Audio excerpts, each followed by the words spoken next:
ایک تو مجھے یہ بتائیے گا کیا صحیح تھا ICJ میں جانا، نمبر 1، اور اب ہم لوگ دیکھ رہے ہیں ایکسس دی بھی جا رہی ہے لیکن ہندوستان کی طرف سے آ رہا ہے کہ جی میننگ فل ایکسس نہیں دی جا رہی، کاؤنسلر ایکسس، اس کو آپ کیسے دیکھ رہے ہیں جی؟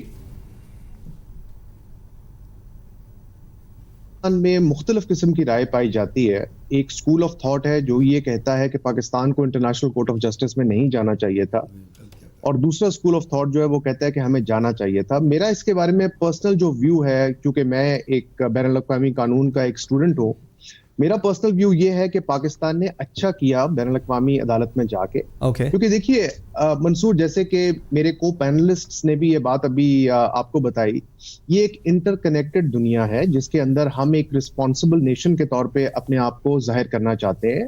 ہمارے اس کے اندر پولیٹیکل سٹیکس بھی ہیں، اور اگر ہم چاہتے تو ہم اس جورسڈکشن کو اوائڈ کر سکتے تھے، کیونکہ انٹرنیشنل کورٹ آف جسٹس کا جو اسٹیچوٹ ہے اس کے اندر دونوں ممالک کا جو ڈسپیوٹ ہوتی ہے جن کے درمیان، ان کا ایگری کرنا جورسڈکشن پہ لازمی ہے. اور اس کے علاوہ اور بھی اس کے اندر پیچیدگیاں ہیں قانونی کچھ، لیکن پاکستان کا جانا جو تھا یہاں پہ بہت اچھا تھا. اور دیکھیے ایک چیز کو آپ ذہن میں رکھیے کہ یہ جو ایشو ہے یہ لیگل ایشو تو ہے ہی ہے، لیکن اس کی پولیٹیکل ڈائمینشنز بہت ہے. اس میں سب سے جو امپورٹنٹ چیز ہے وہ یہ ہے کہ انڈیا کی جو کلبھوشن جادو کیس میں اسٹریٹجی تھی وہ تھی آل اور نتھنگ اسٹریٹجی. یعنی ان کا بیسک جو ایک مدعا تھا وہ یہ تھا کہ کلبھوشن جادو جو ہے وہ ایک انوسینٹ آدمی ہے جس کو پاکستان نے ایبڈکٹ کیا، اس کو ٹرائی کیا اور اس کو پھر ایک رانگ فل سینٹنس کے طور پہ اس کو جو تھا وکٹمائز کیا. اور وہ یہ چاہتے تھے کہ بین الاقوامی عدالت ایک ورڈکٹ پاس کرے جس میں وہ اس کو بری و ذمہ قرار دے. بین الاقوامی عدالت نے یہ نہیں کیا. ہاں اتنا ضرور کیا کہ انہوں نے انڈیا کو کہا کہ آپ کی رائٹ ہے کونسلر ایکسس کی جو پاکستان آپ کو ڈینائی کر رہا ہے. تو اس طرح سے اگر دیکھا جائے تو پاکستان اور انڈیا دونوں ایک طرح سے یہ کلیم کر سکتے ہیں کہ ہم دونوں اس کیس میں اپنے طور پہ جیت گئے، لیکن میرے خیال میں فرام پاکستان پرسپیکٹو یہ ایک بہت اچھا ایک ورڈکٹ تھا جس میں کہ اس کو فری نہیں کیا گیا، کیونکہ وہ ICJ ویسے بھی نہیں کر سکتی. تو میرے خیال میں it was a good decision for Pakistan to go to the international court of justice, کیونکہ ہم نے اس دنیا میں رہنا ہے اور ہم نے یہ دنیا کو شو کرنا ہے کہ ہم ایک ریسپانسبل ملک. اچھا جل صاحب مجھے ایک چیز بتائیے گا، جنرل لا آف لینڈ جو ہے article 89 of the constitution of Pakistan, so اس میں یہ جو ریویو ٹو فیسیلیٹیٹ کی بات ہو رہی ہے، جو رائٹ آف اپیل ہے، اس کے اندر اب حکومت ہی سپریم کورٹ کے پاس گئی ہے اور حکومت نے ہی سپریم کورٹ کو کہا ہے کہ آپ ایک لائر اپوائنٹ کر دیں and he can take care of the things. Because ایک یہ بھی میں حسن سے بھی اس پہ ویو لوں گا کیونکہ کوئی جو فارنر ہے وہ آ کے اس کیس کو نہیں لڑ سکتا. سو گوئنگ فارورڈ آپ کس طرح دیکھ رہے ہیں اس کا، اینالائز کیسے کر رہے ہیں اس ساری سچویشن کو؟ جی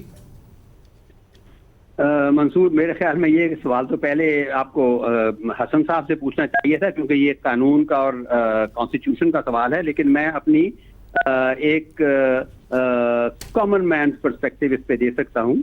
لیکن میرے خیال میں یہ قانونی تقاضے جو ہے نا، in the light of the judgment of the international court of Justice, ٹھیک ہے، جتنے بھی قانونی تقاضے ہیں وہ ہمیں پورے کرنے چاہیے. جیسے ابھی زعیم صاحب نے کہا تھا نا، قادری صاحب نے، کہ ہم بھائی ایک انٹرنیشنل ایک بین الاقوامی دنیا میں رہتے ہیں.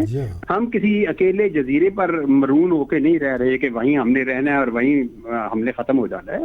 ایسا نہیں ہے، دنیا میں رہنا ہے. دنیا کے قوانین جو ہیں، حسن اسلم شاد صاحب بہت اچھی طرح سمجھتے ہیں کہ انٹرنیشنل قوانین کیسے ہیں اور کیا ان کی سینکٹیٹی ہے. تو ہمیں لوگوں دنیا کے ساتھ چلنا ہے، تو اس لیے جو ضروری ایکشنز ہیں وہ ہمیں لینے ہی ہیں. لیکن ان ساری باتوں کے باوجود میرا خیال نہیں ہے کہ اگر ریویو بھی ہوگا تو ریویو جو وہ کہے گا کہ کیونکہ دیر از انف ایویڈینس اس کے خلاف، کلبھوشن جادو کے خلاف بہت زیادہ ایویڈنس موجود ہے جس کی وجہ سے اسے پہلے سزا دی گئی تھی. تو وہی ایویڈنس اب بھی موجود ہوگا ریویو میں بھی، یا رائٹ آف اپیل اس کو ملے گی تو اس اپیل میں بھی، تو اسی ایویڈنس کی بنیاد پہ دوبارہ فیصلہ ہوگا. تو کلبھوشن جادو کہیں بھاگا نہیں جا رہا.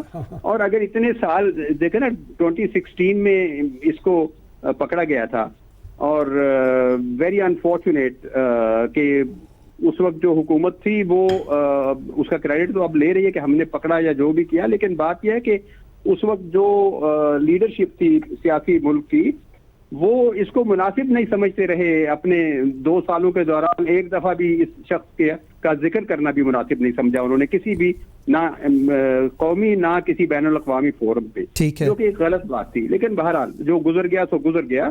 اب ٹھیک طریقے سے ہم چل رہے ہیں. اور کلبھوشن یادو کو جو سزا ہوئی ہے, الٹیمیٹلی میرے خیال میں اس کو وہ سزا بھگتنا پڑے گی. Very right, very right. Viewers ایک چھوٹی سی بریک لیتے ہیں, جس وقت واپس آتے ہیں تو